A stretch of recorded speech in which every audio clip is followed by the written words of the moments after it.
अस्सलाम वालेकुम। लेक्चर 2 की ये फर्स्ट वीडियो है। इसमें हम कैटेगरीज ऑफ कंप्यूटर्स डिस्कस करते हैं। तो ये आपको सामने डिफरेंट कैटेगरीज नज़र आ रही हैं कंप्यूटर्स की। सबसे पहली कैटेगरी जो है वो पर्सनल कंप्यूटर की है। पर्सनल कंप्यूटर जो है वो एक सिंगल पर्सन के लिए, यानी जिसको एट ए टाइम एक सिंगल यूज़र ऑपरेट करता है, इस टाइप के कंप्यूटर को हम पर्सनल कंप्यूटर कहते हैं। अब आप देखिए आपका जो लैपटॉप है उसको एक टाइम पे एक यूज़र यूज़ करता है, डेस्कटॉप कंप्यूटर हैं उनको एक टाइम पे एक यूज़र यूज़ कर सकता है। ऐसे ही कंप्यूटर को हम पर्सनल कंप्यूटर कहते हैं। तो कैटेगरी हम पहली लिख लेते हैं कि पहली कैटेगरी जो है वो पर्सनल कंप्यूटर। अच्छा, पर्सनल कंप्यूटर्स में दो मॉडल आ जाते हैं। एक को हम कहते हैं डेस्कटॉप और एक को हम कहते हैं टावर मॉडल। ये जो आपको नज़र आ रहा ना, ये जिसमें आपके पास जो सिस्टम यूनिट है वो वर्टिकल है, इसको हम टावर मॉडल कहते हैं। लेकिन इसके बरक्स एक मॉडल ऐसा भी है जिसमें जो सिस्टम यूनिट है वो हॉरिजेंटल टेबल पे प्लेस हम करते हैं, उस मॉडल को हम डेस्कटॉप मॉडल कहते हैं। इस तरह पर्सनल कंप्यूटर में दो पॉपुलर आर्किटेक्चर है, एक पीसी आर्किटेक्चर है और एक एप्पल आर्किटेक्चर है। पीसी आर्किटेक्चर में हमारे पास ये लैपटॉप्स आ जाते हैं जो हम यूज़ करते हैं, जैसे एचपी के, कॉम्पैक के, लिनोवो के, डेल के, सोनी के। और मैं एप्पल आर्किटेक्चर में मैकबुक आ जाती या मैक पीसी आ जाता है। ये जो आपको नज़र आ रहा है ये मैक पीसी, ये पर्सनल कंप्यूटर्स हैं। सेकंड इसमें कैटेगरी आती है मोबाइल कंप्यूटर्स की, mobile computers and mobile devices. Mobile computer भी एक पर्सनल कंप्यूटर है। अगर आप इसकी डेफिनेशन देखें तो ये पर्सनल कंप्यूटर है। लेकिन मोबाइल वर्ड का मीनिंग क्या है? मोबाइल का मीनिंग ये है कि ये पोर्टेबल है, इसको आप easily from one place to another place लेके जा सकते हैं, बैग में कैरी कर सकते हैं। इसका ये लाइट वेट है, बैटरी पावर्ड होते हैं, लेकिन इसमें सारे के सारे फंक्शंस होते हैं जो एक कंप्यूटर के हैं। सारी input devices and output devices इसमें एग्जिस्ट करती हैं। नो डाउट प्रिंटर के हद तक हम लिमिटेड हैं, लेकिन इसमें एलसीडी स्क्रीन एग्जिस्ट करती है, आपके पास टच पैड एग्जिस्ट करता है, आपके पास कीबोर्ड एग्जिस्ट करता है, साउंड, उसके बाद स्पीकर्स, उसके बाद आपके पास इंटरनेट, हर फैसिलिटी आपको मोबाइल कंप्यूटर प्रोवाइड करता है। तो मोबाइल कंप्यूटर को आप सिंपल वर्ड्स में लैपटॉप भी कह सकते हैं। मोबाइल कंप्यूटर, इसमें हम लैपटॉप को मोबाइल कंप्यूटर कहते हैं क्योंकि हम लैपटॉप को इजीली एक जगह से दूसरी जगह लेके जा सकते हैं। लेकिन आपने मोबाइल कंप्यूटर को स्मार्टफोन नहीं कहना। उसकी वजह क्या है? क्योंकि वो मोबाइल डिवाइस है, वो मोबाइल कंप्यूटर नहीं है। लैपटॉप कंप्यूटर्स हैं, नोटबुक कंप्यूटर्स हैं। नोटबुक कंप्यूटर्स कौन से हैं? बास लैपटॉप्स ऐसे हैं जिनका एलसीडी साइज़ 10 इंच से स्मॉल है। Laptop with LCD size less than और इक्वल टू 10 इंच, ऐसे कंप्यूटर को हम नोटबुक कह देते हैं क्योंकि उनकी डायमेंशंस जो हैं वो एक नोटबुक की तरह की। और नोटबुक कंप्यूटर जो होते हैं वो इतने पावरफुल नहीं होते, उनमें स्मॉल कैपेसिटी के या स्मॉल स्पीड के प्रोसेसर्स लगे होते हैं। उनको हम नॉर्मल ऑफिशियल वर्क के लिए तो यूज़ कर सकते हैं, लेकिन अगर हम चाहेंगे हमने उन पर बहुत एक्सटेंसिव वर्क करना तो वो नहीं हम उसमें कर सकते। लेकिन लैपटॉप जो है वो पावरफुल भी हो सकते हैं। तो जो लैपटॉप कंप्यूटर्स हैं वो पावरफुल भी हो सकते हैं। इवन के आपके पास लैपटॉप में एक सीरीज़ आती है जिसको हम वर्क स्टेशन लैपटॉप बोलते हैं। अब वर्क स्टेशन लैपटॉप जो है उसमें डिस्क कैपेसिटी भी ज़्यादा होती है और ग्राफिक कार्ड भी ज़्यादा पावरफुल होता है। इसको नॉर्मली ये जो लोग वीडियो रेंडरिंग करते हैं ये यूज़ करते हैं। उसके बाद आपके पास नेट बुक्स आ जाती हैं, यानी इस टाइप की डिवाइसेस जिसमें सिर्फ आपके पास इंटरनेट की फैसिलिटी है, आप सिर्फ उस पर इंटरनेट यूज़ कर सकते हैं, उनको हम नेट बुक्स कहते हैं। फिर अल्ट्रा थिन पीसीज आते हैं, अल्ट्रा थिन लैपटॉप्स आते हैं जो इनका मज़ीद वेट कम है। फिर टैबलेट पीसी हैं जिसे हम टैब बोलते हैं, उसमें विंडोज़ बेस्ड टैब भी आते हैं जस्ट लाइक वो मोबाइल फ़ोन है, आप मोबाइल फ़ोन की तरह ही है और टच स्क्रीन है, उस पर कोई कीबोर्ड नहीं है, आप on screen virtual keyboard use करते हैं और उस पर आप फिंगर टच से सारा कुछ ऑपरेट करते हैं, उसको हम टैबलेट पीसी कहते हैं। तो टैबलेट पीसी में आपके पास विंडोज़ भी आती है और ये एंड्रॉयड बेस्ड भी आते हैं। नेक्स्ट आता है मोबाइल डिवाइसेस। मोबाइल डिवाइसेस का मीनिंग है कि ये कंप्यूटिंग डिवाइसेस ही हैं, लेकिन आप इनको अपने हैंड में कैरी कर सकते हैं। ऐसी डिवाइसेस जिनमें कंप्यूटर्स की फैसिलिटीज़ हैं लेकिन उनका साइज़ स्मॉल है कि आप उनको हैंड में कैरी कर लें, वो मोबाइल डिवाइसेस हैं।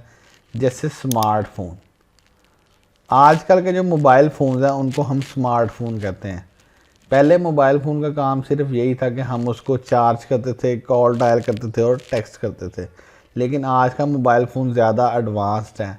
उसमें हम कॉल और टेक्स्ट के अलावा इंटरनेट भी यूज़ करते हैं, वॉइस मैसेजेस भी सेंड करते हैं, हम इंटरनेट को ब्राउज़ करते हैं, फिर उसके बाद हम वर्ड, एक्सेल और पावर पॉइंट के डॉक्यूमेंट क्रिएट कर सकते हैं, अपनी पिक्चर्स को एडिट कर सकते हैं, इवन के वीडियो एडिटिंग भी कर सकते हैं, उस पर सॉन्ग सुन सकते हैं, मूवीज़ डाउनलोड कर सकते हैं, गेम्स खेल सकते हैं। तो ये सारे के सारे फंक्शंस जो हैं ये कंप्यूटर्स के रिलेटेड ही हैं, तो इसलिए आज के मोबाइल फ़ोन को हम स्मार्टफोन कह देते हैं।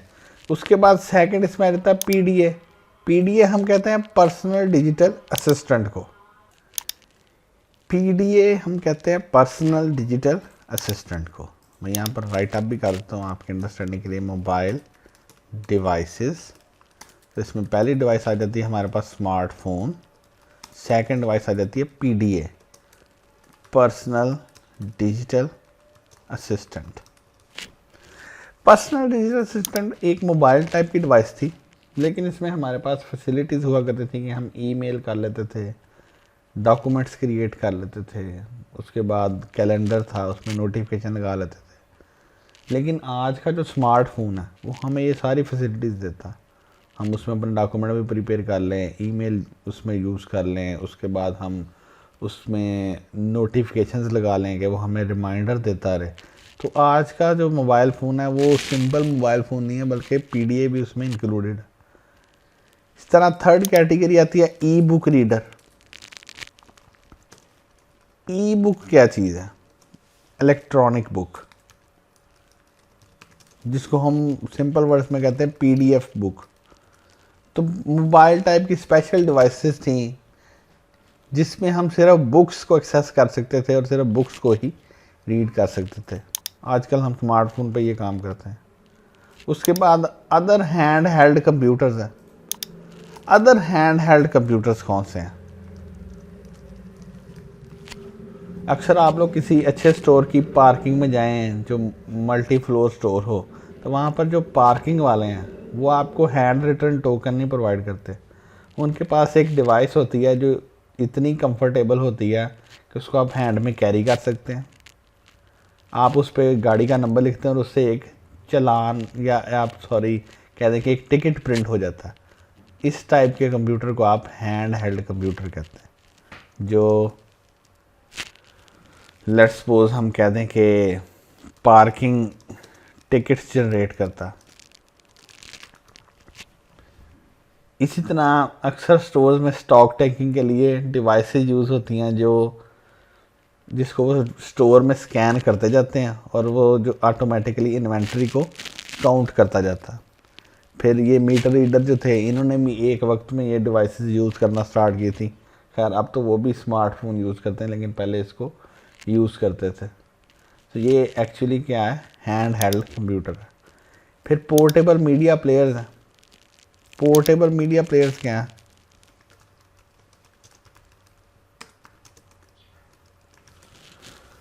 ऐसी डिवाइसेस जिसमें आप सॉन्ग्स या म्यूज़िक सेव कर सकते थे और सॉन्ग्स को प्ले कर लेना, पॉज कर लेना, फॉरवर्ड, रिवाइंड और वॉल्यूम के फंक्शन।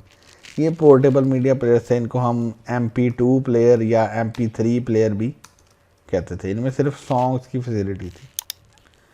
डिजिटल कैमरास बजाते खुद भी मोबाइल डिवाइसेस हैं।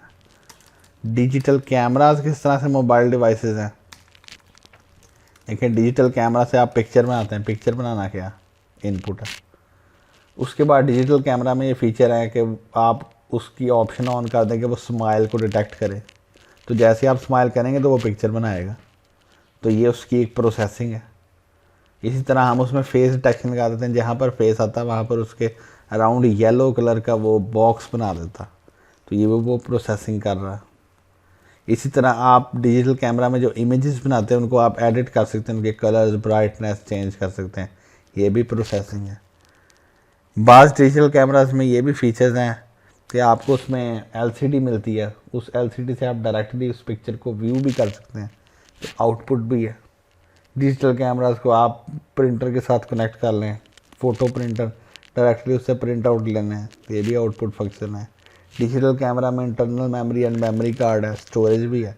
और मॉडर्न जो डिजिटल कैमराज हैं उनमें इंस्टाग्राम का फीचर भी आ गया कि आप इंस्टाग्राम के साथ कनेक्ट करके डायरेक्ट अपनी पिक्चर्स जो है वो पोस्ट कर लें। तो ये सारी की सारी क्या है, मोबाइल डिवाइसेस हैं।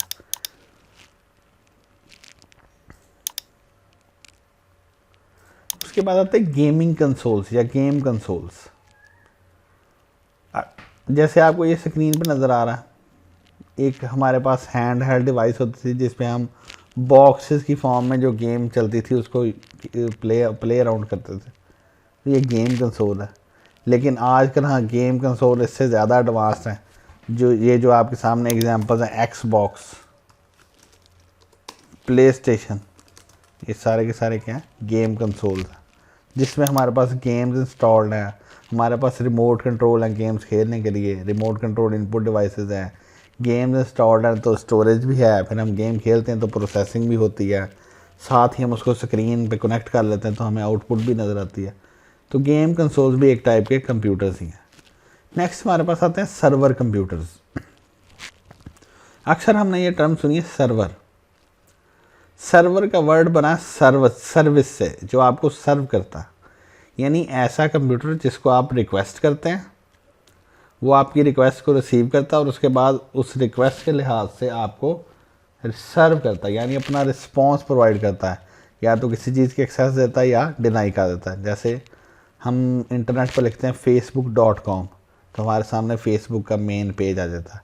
अब ये मेन पेज हमारे पास तो कहीं स्टोर नहीं, ये मेन पेज किसी ऐसे कंप्यूटर पर स्टोर है जो हमें नहीं पता कहाँ पर एग्जिस्ट करता। हमारे लिए वो रिमोट कंप्यूटर है, लेकिन हमने लिखा facebook.com, इट मीन्स कि हमने उसे रिक्वेस्ट की। जब हमने रिक्वेस्ट की, रिक्वेस्ट सर्वर के पास पहुंची और सर्वर ने साथ ही हमें रिस्पॉन्ड किया। रिस्पॉन्ड कैसे किया कि उसने हमें फेसबुक का मेन पेज डिस्प्ले करवा दिया। अब सर्वर कंप्यूटर जो है ये मल्टी यूज़र कंप्यूटर है, यानी सर्वर को कभी भी सिंगल यूज़र यूज़ नहीं करता, उसको मल्टीपल यूज़र्स यूज़ करते हैं at a single time. Facebook की एग्जांपल ले लें। फेसबुक की जो एप्लीकेशन है, जैसे हमने पहले डिस्कस किया था कि फेसबुक बताते खुद एक वेब एप्लीकेशन है। फेसबुक की वेब एप्लीकेशन हमारे पास नहीं स्टोर, हमारे कंप्यूटर में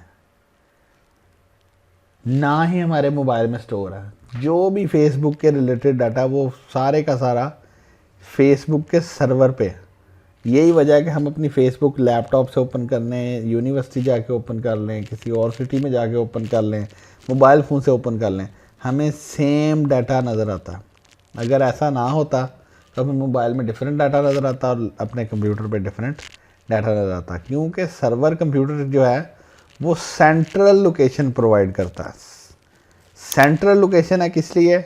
डाटा स्टोरेज के लिए भी, प्रोग्राम्स के लिए भी और इन्फॉर्मेशन जनरेट करने के लिए भी। तो सर्वर कंप्यूटर जो है ये एक मल्टी यूज़र कंप्यूटर है, बल्कि मैं यहाँ पर राइट अप भी कर देता हूँ, multi user computer receives user request and responds. User request को रिसीव करता और रिस्पॉन्ड करता। अब यहाँ पर एक और कैटेगरी आती है मेन फ्रेम की।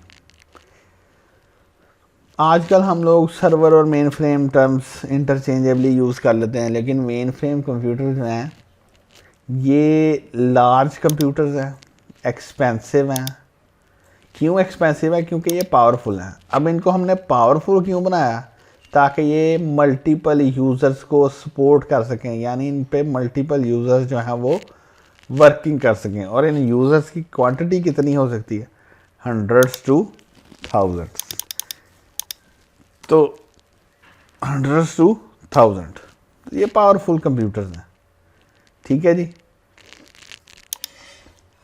इसके बाद हमारे पास आ जाते हैं सुपर कंप्यूटर्स। जो दुनिया में सबसे फास्टेस्ट कंप्यूटर्स हैं वो सुपर कंप्यूटर्स हैं।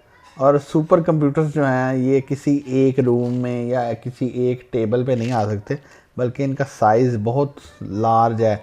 हो सकता है सुपर कंप्यूटर को आपको रखने के लिए एक पूरी फ्लोर बिल्डिंग का चाहिए हो। तो सुपर कंप्यूटर जो है वो ज़्यादातर हम साइंटिफिक पर्पज़ के लिए यूज़ कर सकते हैं, जिसमें कम्प्लेक्स टास्क हैं, एनालिटिकल टास्क हैं, उनको परफॉर्म करने के लिए हम सुपर कंप्यूटर्स को यूज़ करते हैं। नेक्स्ट हमारे पास कैटेगरी आती है एम्बेडेड कंप्यूटर्स की। आपने एक बात याद रखनी कि जो एम्बेडेड कंप्यूटर्स हैं वो स्पेशल पर्पज़ हैं। एम्बेडेड कंप्यूटर्स जो हैं वो स्पेशल पर्पज़ है। जिस तरह हमारे पास आजकल लैपटॉप है ना, जो जनरल पर्पज़ है, हम ग्राफिक डिज़ाइनिंग के लिए यूज़ करें, चाहे हम एप्लीकेशन या लेटर टाइप आउट करने के लिए यूज़ करें, चाहे हम इनको इंटरनेट के लिए यूज़ करें, चाहे हम इनको सिर्फ मूवीज़ देखने के लिए यूज़ करें, तो हमारे जो लैपटॉप या डेस्कटॉप कंप्यूटर्स हैं ये जनरल पर्पज़ है। इसी तरह जो सर्वर्स हैं, कोई पर्सन उसे बैंकिंग के लिए यूज़ कर सकता है, कोई पर्सन उसे सिर्फ सॉफ्टवेयर स्टोर करने के लिए यूज़ कर सकता है, कोई उस पर इंफॉर्मेटिव चीज़ें प्लेस कर सकता है। तो सर्वर भी जनरल पर्पज़ हैं। लेकिन जो हमारे पास एम्बेडेड कंप्यूटर्स हैं उनका कोई स्पेसिफिक पर्पज़ है। इसका मतलब है कि वो इतने पावरफुल भी नहीं है, उनमें इतनी ज़्यादा फैसिलिटीज़ भी नहीं है। एम्बेडेड कंप्यूटर्स कहाँ पर यूज़ होते हैं, इलेक्ट्रॉनिक्स में, मोबाइल फ़ोन्स में एंड डिजिटल फ़ोन्स में। जो आपके पास टेलीविज़न आ रहे हैं एंड्रॉयड टीवी बॉक्स के साथ, उनमें यूज़ होते हैं।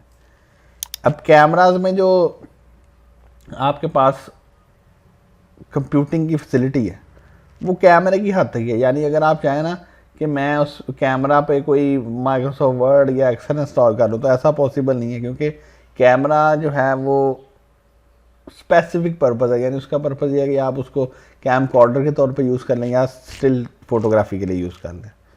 इस तरह डीवीडी प्लेयर्स में जो फंक्शंस हैं वो एम्बेडेड कंप्यूटर्स की वजह से हैं। आपके पास आंसरिंग मशीन हैं, जैसे एटीएम मशीन हैं, ये भी एम्बेडेड कंप्यूटर्स हैं। फिर हमने एयर कंडीशनिंग में थर्मोस्टेट यूज़ करते हैं, इन एम्बेडेड कंप्यूटर्स हैं। फिर उसके बाद हमारे पास सिक्योरिटी मॉनिटरिंग सिस्टम है, जैसे ये कैमराज हैं जो मोशन को डिटेक्ट करते हैं, इनमें भी एम्बेडेड कंप्यूटर्स हैं। फिर हमारे पास गाड़ियों की जो ABS ब्रेक्स हैं वो भी एम्बेडेड कंप्यूटर है। फिर उसके बाद ये जो आप गाड़ियाँ देखते हैं कि EFI गाड़ियाँ हैं और इनको हम कंप्यूटर्स के थ्रू एडजस्ट कर सकते हैं, चेक कर सकते हैं, इनमें भी एम्बेडेड कंप्यूटर है। एयर बैग कंट्रोलर जो है वो भी एम्बेडेड कंप्यूटर है। फिर गाड़ियों में क्रूज़ कंट्रोल का फंक्शन आता है कि आप एक ख़ास स्पीड पर जाके एक बटन प्रेस कर देते हैं, उसके बाद आपको एक्सेलरेट करने की ज़रूरत नहीं, गाड़ी खुद ब खुद चलती रहती है। उसको कौन कंट्रोल करता है, एम्बेडेड कंप्यूटर। और इसी को हम एरोप्लेन में यूज़ कर सकते हैं ऑटो पायलट के नाम से। फिर हमारे पास कीबोर्ड्स में एम्बेडेड कंप्यूटर्स हैं, डिजिटल वॉचेस में एम्बेडेड कंप्यूटर्स हैं, प्रिंटर्स में को हम एम्बेडेड कंप्यूटर कह सकते हैं। ठीक है जी। तो इन सब का कोई ना कोई स्पेसिफिक पर्पज़ है। नेक्स्ट हमारे पास एक आर्टिकल आता है इंफॉर्मेशन सिस्टम। पहली बात हम सिस्टम की डेफिनेशन कर लेते हैं। सिस्टम किसे कहते हैं, group of components working together to achieve a common goal, इसको हम सिस्टम कहते हैं।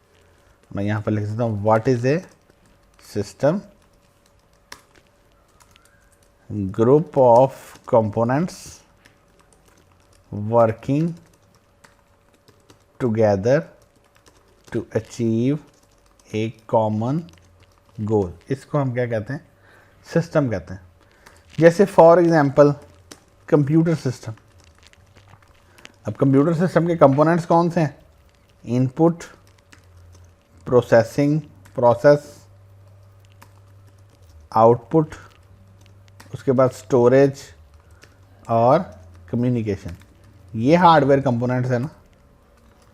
उसके बाद सॉफ्टवेयर आ जाते हैं। तो अगर ये सारे के सारे ग्रुप ऑफ कंपोनेंट्स हैं और ये एक दूसरे के साथ मिलकर काम करते हैं, यानी हार्डवेयर को इंस्ट्रक्शन कौन प्रोवाइड करता है, सॉफ्टवेयर प्रोवाइड करता है। तो इनका गोल क्या है, यूज़र के लिए कंप्यूटर को यूज़फुल बनाना, ताकि यूज़र अपनी प्रॉब्लम्स को रिजॉल्व कर सके, यूज़र जो है वो डिफरेंट टाइप की वर्किंग इस पर कर सके। सेकंड डेफिनेशन आप कर सकते हैं कि ए सेट ऑफ इंटररेटेड एलिमेंट्स और कंपोनेंट्स, यानी कि एक दूसरे के साथ कोऑपरेट कर रहे हैं, जो इनपुट कलेक्ट करें यानी डाटा कलेक्ट करें, डाटा को मैनिपुलेट करें यानी उस पर कैलकुलेशंस परफॉर्म करें, प्रोसेस करें, और उसके बाद आउटपुट जनरेट करें।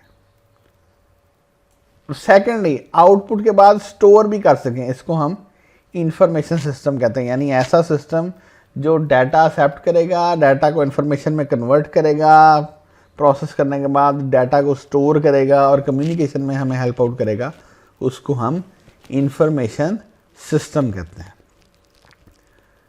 बाज़ औक़ात हम इंफॉर्मेशन सिस्टम को सिंपल आईएस भी लिख देते हैं, और आईएस के डिफरेंट मीनिंग हो सकते हैं। बाज़ जगह पर हम इसको इंफॉर्मेशन सिस्टम कहते हैं, बाज़ जगह पर हम इसको इंफॉर्मेशन सर्विसेज कहते हैं, बाज़ जगह पर हम आईएस का मीनिंग लेते हैं कि ये कोई डिपार्टमेंट है जो हमें कंप्यूटर्स की फैसिलिटीज़ दे रहा है, इंटरनेट की फैसिलिटीज़ दे रहा है, डाटा हमारा स्टोर करके रख रहा है। और बाज़ जगह पर हम इसको आईटी डिपार्टमेंट कह देते हैं, यानी इंफॉर्मेशन टेक्नोलॉजी डिपार्टमेंट, जो कि हमारे लिए इन सारी चीज़ों को मैनेज कर रहा है, या हम उसको एमआईएस डिपार्टमेंट कह देते हैं, मैनेजमेंट इंफॉर्मेशन सर्विस या मैनेजमेंट इंफॉर्मेशन सिस्टम। तो बाज़ जगह पर हम उसको आईटी सर्विसेज सेल भी कह देते हैं। तो ये डिफरेंट जगह पर डिफरेंट टर्मिनोलॉजीज जो हैं ये यूज़ होती हैं। इंफॉर्मेशन सिस्टम की एक्टिविटीज़ कौन सी हैं? इंफॉर्मेशन सिस्टम को हमेशा कोई ना कोई ऑर्गेनाइजेशन यूज़ करती है। अब ऑर्गेनाइजेशन किस फंक्शन के लिए यूज़ करती है? इनपुट गेट करने के लिए, इनपुट को प्रोसेस करने के लिए, आउटपुट जनरेट करने के लिए, और यहाँ पर आप ऐड कर सकते हैं स्टोरेज के लिए भी और कम्युनिकेशन के लिए भी। यहाँ पर एक टर्म नज़र आ रही फीडबैक। फीडबैक किस लिए यूज़ होता है? आप इंफॉर्मेशन की बेस पे अपनी इनपुट्स को चेंज करते हैं, इस प्रोसेस को हम फीडबैक कहते हैं। जैसे फॉर एग्जांपल हमने किसी पर्सन को एक मेरिट लिस्ट प्रोवाइड की जिसमें 50 स्टूडेंट थे, और उसको टाइम दिया कि 3 दिन में स्टूडेंट्स आएंगे, उनके डॉक्यूमेंट्स वेरीफाई करने और फीस आपने वाउचर उनको प्रोवाइड करने। तो ये सारी प्रोसेसिंग चलेगी 3 दिन। 3 दिन के बाद हमारे पास एक लिस्ट बन जाएगी कि 50 स्टूडेंट में से लेट्स सपोज 20 या 25 या 30 स्टूडेंट्स ने फ़ीस पे कर दी। अब फीडबैक क्या होगी कि नेक्स्ट लिस्ट जो हमने प्रोवाइड करनी है वो 20 स्टूडेंट की प्रोवाइड करनी है, क्योंकि फर्स्ट लिस्ट में 30 स्टूडेंट्स ने फ़ी पे कर दी थी। तो ये आप इसको फीडबैक कह सकते हैं। Elements of information system, hardware, आजकल के जो मॉडर्न इंफॉर्मेशन सिस्टम्स हैं उनमें हम कंप्यूटर्स यूज़ कर रहे हैं, तो इसलिए हार्डवेयर जो है वो उसका सबसे first portion, input devices, output devices, storage devices, processing devices, communication devices. Second software, Windows है, लाइनक्स ऑपरेटिंग सिस्टम है, ड्राइवर्स है। उसके बाद कस्टमाइज सॉफ्टवेयर आ सकते हैं, इसमें जनरल पर्पस सॉफ्टवेयर आ सकते हैं। फिर डाटा है, रॉ फैक्ट्स एंड फिगर्स, जिसको हमने प्रोसेस करना है। फिर पीपल है, लोगों का क्या काम है? कंप्यूटर को यूज़ कौन करेगा? इंसान यूज़ करेंगे। कंप्यूटर को इंस्ट्रक्शन कौन प्रोवाइड करेगा? इंसान प्रोवाइड करेंगे। एक इंफॉर्मेशन सिस्टम को डाटा कौन प्रोवाइड करेगा? इंसान प्रोवाइड करेंगे। उस डाटा से जो इन्फॉर्मेशन जनरेट होगी वो भी इंसान ही यूज़ करेंगे। सॉफ्टवेयर इंस्टॉल कौन करेगा? इंसान करेगा। अगर हार्डवेयर में किसी किस्म का कोई फॉल्ट आ जाता है उसको रिपेयर कौन करेगा? पीपल पे रिपेयर करेंगे। तो पीपल जो हैं ये क्रिटिकल पार्ट है इंफॉर्मेशन सिस्टम का। इंफॉर्मेशन सिस्टम को बनाते भी यही हैं, यूज़ भी यही करते हैं, किसी प्रॉब्लम की सूरत में उसको ट्रबल शूट या मैनेज भी यही लोग करते हैं। नेक्स्ट आ जाता है प्रोसीजर्स। प्रोसीजर आप कहते हैं प्रोसेस को, पॉलिसीज़ को, यानी कोई ना कोई स्टेप्स हैं जिनको हमने फॉलो करते हुए चलना। इंफॉर्मेशन सिस्टम के लिए ज़रूरी है कि उन स्टेप्स को फॉलो करें। तो प्रोसीजर्स या पॉलिसीज़ जो हैं ये भी इंफॉर्मेशन सिस्टम का सबसे इम्पॉर्टेंट पार्ट है। जैसे आप देखें ना, आप केयर फार्मेसी पे जाएं तो उनका एक प्रोसेस है कि आपने कभी भी काउंटर पे जाके मेडिसिन नहीं बतानी। आप कैश काउंटर पे मेडिसिन नहीं बताते, बल्कि प्रेस्क्रिप्शन ड्रॉप काउंटर जो है वहाँ पर जाके अपनी मेडिसिन बताते हैं। आप 1 बाय 1 सारी मेडिसिन बताते हैं, वो राइट अप करके साथ ही उसका बिल जनरेट कर देते हैं। उसके बाद वो किसी सेल्समैन को वो बिल प्रोवाइड करते हैं, वो आपकी सारी मेडिसिन कलेक्ट करता है। वो मेडिसिन फिर बिल के साथ मेडिसिन चेकिंग काउंटर पे चली जाती है। फिर वहाँ पर एक बंदा उस मेडिसिन को चेक करता है, पैक करता है और फिर कैश काउंटर को हैंड ओवर कर देता है। वो आपका नाम बुलाते हैं और फिर आप कैश पे करते हैं। तो ये उनका प्रोसीजर है जिसको वो फॉलो करवा रहे हैं। इसी तरह यूनिवर्सिटीज़ में एडमिशन ओपन होते हैं, हम फॉर्म सेव करते हैं, जैसे ही डेट क्लोज़ होती है तो फॉर्म भी ऑटोमेटिकली ही क्लोज़ हो जाता है। तो फॉर्म भी तो, एडमिशन फॉर्म जो है वो भी तो इन्फॉर्मेशन सिस्टम ही है कि वो डाटा कलेक्ट कर रहा है। वो डाटा क्यों कलेक्ट कर रहे हैं हम? ताकि उसको प्रोसेस करके उससे हम मेरिट लिस्ट जनरेट कर सकें। मेरिट लिस्ट इन्फॉर्मेशन, तो वो भी इस प्रोसीजर को फॉलो करता है कि जो एडमिशन की क्लोजिंग डेट होगी उसके बाद कोई भी स्टूडेंट अपना डाटा इनपुट नहीं कर सकेगा। तो प्रोसीजर्स एंड पॉलिसीज़ बहुत इंपॉर्टेंट है किसी भी इंफॉर्मेशन सिस्टम के लिए। उसके बाद डेफिनेशन आती है कंप्यूटर बेस्ड इंफॉर्मेशन सिस्टम्स। आजकल मॉडर्न जितने भी इंफॉर्मेशन सिस्टम हैं वो सारे के सारे कंप्यूटर बेस्ड ही हैं, लेकिन अक्सर जगह ऐसी भी हैं जहाँ पर अभी भी मैनुअल इंफॉर्मेशन सिस्टम ही चल रहे हैं, जहाँ पर हम रजिस्टर्स यूज़ कर रहे हैं, रजिस्टर पे डाटा लिखते जा रहे हैं, फिर जब हमें इंफॉर्मेशन चाहिए उसी रजिस्टर से ही हम गेट करते हैं। लेकिन अब ट्रेंड जो है वो कंप्यूटर्स की तरफ ज़्यादा जा रहा है, specially in our country. CBIS is composed of hardware, software, databases, telecommunications, people and procedures। तो ये सारे के सारे क्या हैं? CBIS के कंपोनेंट्स।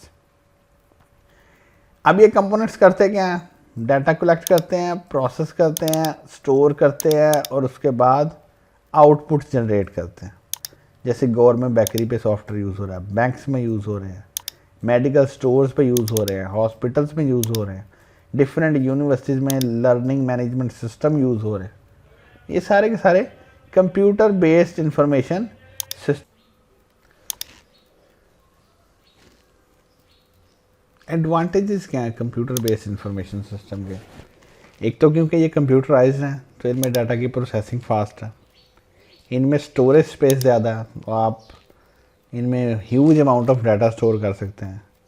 फिर आपके पास बैकअप की ऑप्शन है कि आप इनको डिफरेंट USBs पे कॉपी कर लें या आप गूगल ड्राइव पे ऑनलाइन इसका बैकअप रख लें, ताकि इन केस अगर आपके साथ कोई भी प्रॉब्लम जनरेट होती है तो आप उस डाटा को रिकवर कर सकें। फिर ये सिक्योरिटी आपको प्रोवाइड करते हैं, आप फोल्डर्स को पासवर्ड लगा लेते हैं, कंप्यूटर को पासवर्ड लगा लेते हैं, तो आपको सिक्योरिटी प्रोवाइड करते हैं।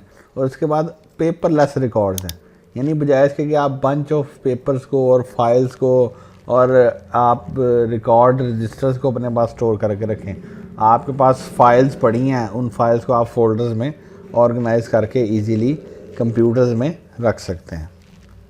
ठीक है जी, तो ये कंप्यूटर बेस्ड इंफॉर्मेशन सिस्टम है। नेक्स्ट हमारे पास आता है examples of computer usages. Different type के यूज़र्स हैं, उनका यूजेज हम डिस्कस करेंगे। सबसे पहले हमारे पास आते हैं होम यूज़र्स, जैसे आप, मैं। हम इसको वेब ब्राउजिंग के लिए यूज़ करते हैं, हम इसको चैटिंग के लिए यूज़ करते हैं, हम इसको मूवीज़ के लिए, सॉन्ग्स के लिए यूज़ करते हैं। बाद लोग इसको फाइनेंस को मैनेज करने के लिए यूज़ करते हैं, यानी वो अपने घर का बजट इससे बना सकते हैं।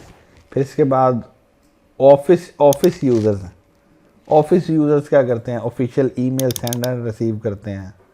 फिर अगर आपके पास आपके जो ऑफिस हैं वो डिफरेंट कंट्रीज़ में एग्जिस्ट करते हैं तो आप इंटरनेट टेलीफोनी को यूज़ कर सकते हैं, या आप मीटिंग्स के लिए वीडियो कॉन्फ्रेंस कर सकते हैं। इंफॉर्मेशन सर्च करते हैं ऑफिशियल यूज़र्स। फिर मोबाइल यूज़र्स हैं। मोबाइल यूज़र्स जो ट्रैवलिंग के दौरान लैपटॉप्स को यूज़ करते हैं, जो ट्रैवलिंग के दौरान मूवीज़ देखते हैं, गेम्स खेलते हैं। अब मोबाइल यूज़र जो है वो होम यूज़र भी हो सकता है और ऑफिस यूज़र भी हो सकता है, यानी वो अपने लैपटॉप को इंटरनेट के लिए भी, मूवीज़ के लिए भी, सॉन्ग्स के लिए भी, गेम्स के लिए भी यूज़ कर सकता है। और ऐसा भी हो सकता है कि वो अपने लैपटॉप को ऑफिशियल वर्क के लिए यूज़ करें। उसके बाद हमारे पास आते हैं पावर यूज़र्स। पावर यूज़र जो हैं बेसिकली कंप्यूटर के रिसोर्सेज को प्रॉपरली यूटिलाइज करते हैं। ये ज़्यादातर लोग वो है जो मल्टीमीडिया पे वर्किंग करते हैं, जैसे ग्राफिक डिज़ाइनर्स, जैसे ये वीडियो एडिटर्स, ये डिफरेंट फंक्शंस पे जो वीडियोस बनाते हैं, फिर उनके बाद उन वीडियोस को कंबाइन करते हैं, उसके पीछे बैकग्राउंड म्यूज़िक लगाते हैं, फिर उन वीडियोस को वो उन पे डिफरेंट स्पेशल इफ़ेक्ट्स ऐड करते हैं। तो इस टाइप के यूज़र्स को हम पावर यूज़र्स कहते हैं, एनिमेशंस क्रिएट करते हैं। फिर आते हैं इंटरप्राइज यूज़र्स। इंटरप्राइज यूज़र जो हैं किसी भी कंपनी के जो ओनर्स हैं या किसी भी कंपनी के जो सीईओज़ हैं, उनको हम इंटरप्राइज यूज़र्स कह देते हैं, जिन्होंने डिफरेंट फाइनेंशियल रिपोर्ट्स देखनी है, जिन्होंने एम्प्लॉयज़ की परफॉर्मेंस देखनी है, जिन्होंने ये देखना है कि हमारी कंपनी में हमें प्रॉफिट हो रहा है, लॉस हो रहा है। इन टाइप के यूज़र को आप इंटरप्राइज यूज़र्स कहते हैं। जैसे एफबीआर देख लें कि कितने लोगों ने टैक्स प्रोवाइड करना था, कितने लोगों ने टैक्स प्रोवाइड कर दिया, कितने लोगों का टैक्स रिमेनिंग है, ये इंटरप्राइज यूज़र है। नेक्स्ट हमारे पास आता है computer application in society. Education में हम यूज़ करते हैं। इस स्लाइड्स के लिए मैं पावर पॉइंट यूज़ कर रहा हूँ, मैं वीडियो रिकॉर्ड करने के लिए इस टाइम पे कोई सॉफ्टवेयर यूज़ कर रहा हूँ। आप लोग इन वीडियोस को डाउनलोड करेंगे, इनको वीडियोस को देखेंगे, उसके लिए आप कोई कंप्यूटिंग डिवाइस या कंप्यूटर यूज़ करेंगे। इसी तरह हम प्रोजेक्टर यूज़ करते हैं, इंटरनेट से डिफरेंट स्लाइड्स या डिफरेंट मटेरियल या असाइनमेंट्स सर्च करते हैं। एजुकेशन में ये इसका यूज़ है। उसके बाद हम लर्निंग मैनेजमेंट सिस्टम को यूज़ कर रहे हैं। आप अपने ऑनलाइन रिज़ल्ट चेक कर सकते हैं। एज ए टीचर मैं आपके रिज़ल्ट्स ऑनलाइन प्लेस करता हूँ। हम ऑनलाइन कोर्सेज कर सकते हैं, जैसे यूडेमी से, EDX से, कोर्सेरा से, यहाँ से हम ऑनलाइन कोर्सेज कर सकते हैं। तो कंप्यूटर की एप्लीकेशन एजुकेशन में। फाइनेंस में क्या एप्लीकेशन हैं? Banking sector, online currency exchange, उसके बाद e-commerce, online trading, FBR, mobile banking, ये सारे के सारे फाइनेंस से रिलेटेड है। गवर्नमेंट में कहाँ कहाँ कंप्यूटर यूज़ हो रहा है? FBR में यूज़ हो रहा है। मैं आपकी कंट्री की ही बात करूँगा। गवर्नमेंट में कंप्यूटर का यूज़ कहाँ कहाँ है? FBR में यूज़ हो रहा है।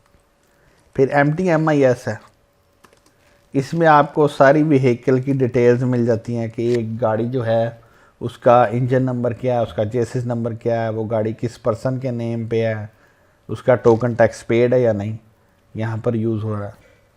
उसके बाद कंप्यूटर में आप देख लें कि सिटीज़न पोर्टल है।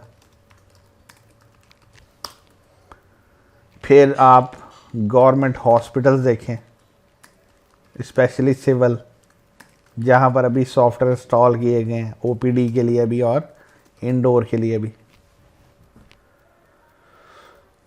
तो इस तरह से गवर्नमेंट में भी डिफरेंट जगह पर कंप्यूटर्स यूज़ हो रहे हैं। हेल्थ केयर मैंने आपको पहले बता दिया, हॉस्पिटल्स में यूज़ हो रहा। हॉस्पिटल्स में हम कंप्यूटर क्यों यूज़ करते हैं? पेशेंट की रिकॉर्ड कीपिंग के लिए, पेशेंट की बिलिंग के लिए, पेशेंट की हिस्ट्री को स्टोर करने के लिए। बल्कि अब एक नया ट्रेंड ये है कि जो डॉक्टर्स हैं ना, जो क्लिनिक करते हैं प्राइवेट क्लिनिक, वो भी सॉफ्टवेयर यूज़ करते हैं।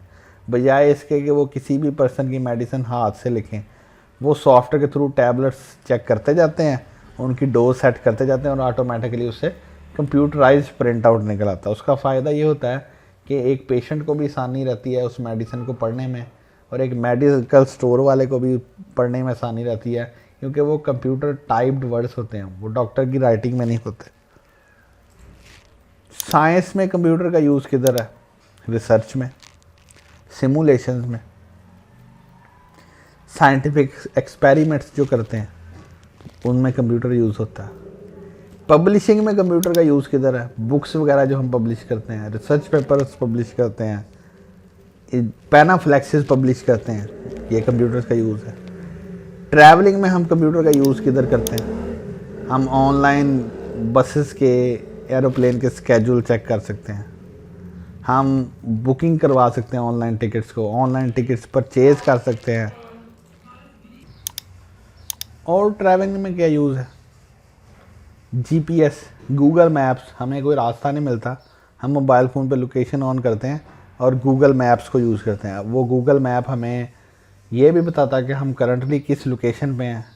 उसके बाद उसमें हमें डिफरेंट प्लेसेस भी नज़र आ रही हैं, डिफरेंट रोड्स के नेम नज़र आ रहे हैं, कोई इंपॉर्टेंट बिल्डिंग है, कोई रेस्टोरेंट है, उस सब की डिटेल्स हमें नज़र आ रही हैं। फिर उसके बाद एक ऑप्शन है गूगल मैप में कि हम किसी जगह का रास्ता फाइंड आउट करना चाहें तो हम उसको डेस्टिनेशन बता देते हैं, वो हमें डिफरेंट अल्टरनेटिव रूट्स जो हैं वो बता देता है। और साथ ये भी बताता है कि किस रास्ते की लेंथ क्या है, कितने किलोमीटर का रास्ता है, कितना टाइम लगेगा, किस पे ट्रैफिक ज़्यादा है, किस पे ट्रैफिक कम है। इसके अलावा आप उसमें ये ऑप्शन ऑन कर सकते हैं कि आप ट्रैवलिंग कर रहे हैं, आप बार बार मोबाइल तो नहीं देख सकते, आप उसमें वॉइस ऑप्शन ऑन कर दें तो जैसे ही आप मूव करते जाएंगे साथ ही गूगल असिस्टेंट आपको बताता जाएगा कि कितने किलोमीटर के बाद आपने राइट टर्न लेना है या लेफ़्ट टर्न लेना है। तो साथ ही गूगल असिस्टेंट आपको गाइड करता रहेगा, आप उसकी वॉइस को सुने और फिर उस पर वर्कआउट करें। तो ये ट्रैवलिंग में इसका यूज़ है। मैन्युफैक्चरिंग में क्या यूज़ है? मैन्युफैक्चरिंग में दो इंपॉर्टेंट यूजेज हैं और मैं यहाँ पर लिखता हूँ मैन्युफैक्चरिंग। दो टर्म्स इसमें यूज़ होती हैं, CAD एंड CAM। CAD का मतलब है कंप्यूटर एडेड डिज़ाइन। अक्सर आपने टर्म सुनी होगी ऑटोकैड। ऑटोकैड को ऑटोकैड क्यों कहते हैं? क्योंकि वो एक सॉफ्टवेयर है जो कि कंप्यूटर एडेड डिज़ाइन को सपोर्ट करता है। यानी बजाय इसके कि हम हाथों से किसी बिल्डिंग का स्केच बनाएं, हम हैंड से किसी गाड़ी की लेआउट बनाएं, हम क्यों ना कंप्यूटर सॉफ्टवेयर को यूज़ करें और उस सॉफ्टवेयर को यूज़ करते हुए उस घर का आर्किटेक्चर डिज़ाइन करें या किसी बिल्डिंग का आर्किटेक्चर डिज़ाइन करें।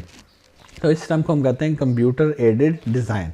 तो कंप्यूटर एडेड डिज़ाइन में हम सिर्फ घरों का आर्किटेक्ट ही नहीं डिज़ाइन कर सकते, बल्कि किसी ब्रिज का भी डिज़ाइन कर सकते हैं, हम किसी गाड़ी के इंजन का भी डिज़ाइन क्रिएट कर सकते हैं, हम किसी गाड़ी की आउटर लुक का डिज़ाइन भी क्रिएट कर सकते हैं, हम उसमें इंटीरियर डिज़ाइनिंग भी कर सकते हैं। तो इन सारों को हम कंप्यूटर एडेड डिज़ाइन ही कहेंगे। CAM का मीनिंग है computer aided manufacturing. Computer aided manufacturing का मतलब क्या है? Using robots to manufacture products. Using robots to manufacture products या टू क्रिएट या टू कंस्ट्रक्ट प्रोडक्ट्स। आप लोग अगर नेट जियो का चैनल देखें तो आपको वहाँ पर मेगा फैक्ट्रीज़ की एक एपिसोड लगती है। कोई गाड़ियाँ बनाने की फैक्ट्री या कोई फूड आइटम्स पैक करने की फैक्ट्री या कोका कोला की फैक्ट्री। तो उनमें आप देखेंगे आपको लोग बहुत कम नज़र आएंगे। ये बात नहीं कि नहीं नज़र आएंगे, लेकिन कम नज़र आएंगे। उसकी वजह क्या है कि अब हमने मैन्युफैक्चरिंग को कंप्यूटर एडेड मैन्युफैक्चरिंग में चेंज कर दिया कि यानी कि बजाय इसके कि लोग खुद से चीज़ें डेवलप करें, हमने रोबोट्स को इंस्ट्रक्शन प्रोवाइड कर दी कि वो रोबोट्स हमारी इंस्ट्रक्शन को फॉलो करते जाएं और चीज़ों को मैन्युफैक्चर करते जाएं। अगर आप देखें तो जो रोबोट्स हैं वो एक तो इंसान से ज़्यादा क्विकली वर्किंग करते हैं, एक तो इंसान से ज़्यादा क्विकली वर्किंग करते हैं रोबोट्स। सेकंड, रोबोट्स क्या हैं? ज़्यादा एक्यूरेट वर्किंग करते हैं, ज़्यादा रिलायबल है। यानी आपके पास अगर एक ह्यूमन कारपेंटर है ना, आप उसे कहेंगे मुझे 10 टेबल्स बना दो, तो वो 10 टेबल बनाएगा, लेकिन किसी ना किसी टेबल में कोई मामूली सा लेंथ या हाइट या विड्थ का डिफरेंस ज़रूर रह जाएगा, चाहे वो 1 मिलीमीटर में हो, चाहे 1 सेंटीमीटर में हो, डिफरेंस ज़रूर आ जाएगा। लेकिन अगर आप रोबोट्स के थ्रू ये टेबल्स क्रिएट करवाएंगे तो रोबोट्स को स्ट्रिक्ट इंस्ट्रक्शन है, उसने उन्हीं इंस्ट्रक्शन को फॉलो करना है, एक्यूरेटली फॉलो करना है और कंसिस्टेंसी के साथ फॉलो करना है। और रोबोट्स जो चीज़ डेवलप करेंगे उसमें आपको 1 मिलीमीटर तो क्या है 1 नैनोमीटर का डिफरेंस भी नहीं मिलेगा। यानी रोबोट्स जो है एक तो फास्ट स्पीड से काम करते हैं, एक एक्यूरेसी से काम करते हैं, दूसरा रोबोट्स जो हैं वो कंसिस्टेंसी से काम करते हैं। तो आपको जो ओवरऑल प्रोडक्ट्स मिलती हैं वो सेम सॉर्ट ऑफ फिनिशिंग में मिलती हैं। इसकी और हम एग्जांपल डिस्कस कर लेते हैं। अगर हम एक ह्यूमन को कहें कि आपने 10 गाड़ियों को पेंट करना, तो वो गाड़ियों को पेंट करेगा, लेकिन क्वाइट पॉसिबल किसी एक गाड़ी में हल्का सा कलर टोन का डिफरेंस रह जाए, क्योंकि इंसान ने अंदाजे से पेंट करना। लेकिन अगर आप यही काम रोबोट से करवाएं, तो रोबोट्स ने हर चीज़ को क्वांटिफाई करके करना है कि मैंने कितने सेकंड तक इस एरिया को पेंट करना, कितनी क्वांटिटी में पेंट करना। तो जब वो इन चीज़ों को या पैरामीटर्स को इंश्योर करता रहेगा, तो एट द एंड आपको 10 की 10 गाड़ियों की फिनिशिंग जो है वो सेम मिलेगी। लेकिन अगर इंसान को आप कहें कि इन चीज़ों का ट्रैक रखे, तो इंसान के लिए पॉसिबल नहीं है। वो सेकंड्स कैसे काउंट करेगा, वो नहीं, पॉसिबल नहीं है, वो उतनी कंसिस्टेंसी से काम नहीं कर सकता। तो ये मैन्युफैक्चरिंग में कंप्यूटर का यूजेज है। नेक्स्ट वीडियो में हम इंशाल्लाह हिस्ट्री ऑफ कंप्यूटर को डिस्कस करेंगे।